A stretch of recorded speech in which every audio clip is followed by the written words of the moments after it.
Kawan kita duk cerita pasal orang, kita tukar dengar. Boleh ke tak di tempat kerja? Boleh. Sebab dengar cerita, dia gini kena faham. Hukum cakap hal orang harus. Dia apa dah boleh dengar? Faham? Cakap hal orang harus. Cakap hal bini orang harus. Cakap hal benda ni. Hal natu orang harus.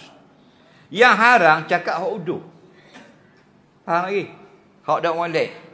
Kalau hal bini orang hak molek, boleh tak dengar? Boleh tak cakap? Boleh. Aku nak kabur kemu ni. Jangan cerita kat orang. Oi, bini dia imang itu apa rukong? Apa? Rupanya anda buat nasi dagang.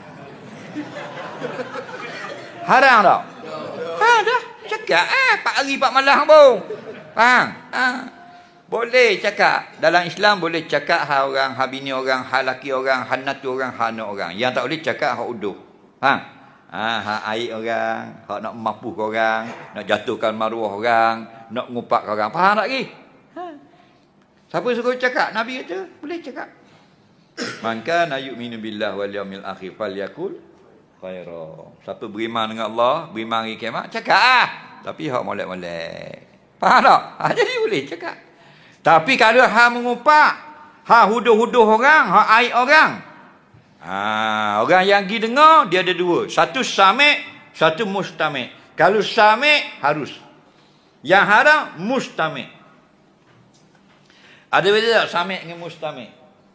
Sami' dengan mustami' benda beza.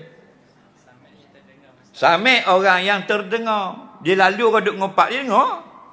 Itu dimaafkan. Mustami' sengaja pergi dengar. Faham tak? Memang nak pergi dengar.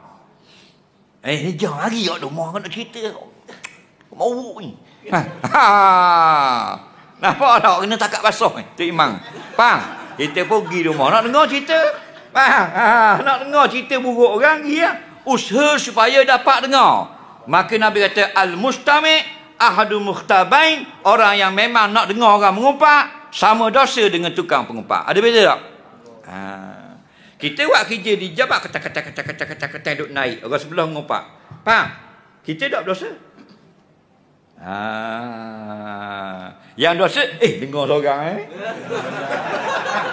tu baru mustami', orang yang ingin mendengar. Faham tak lagi?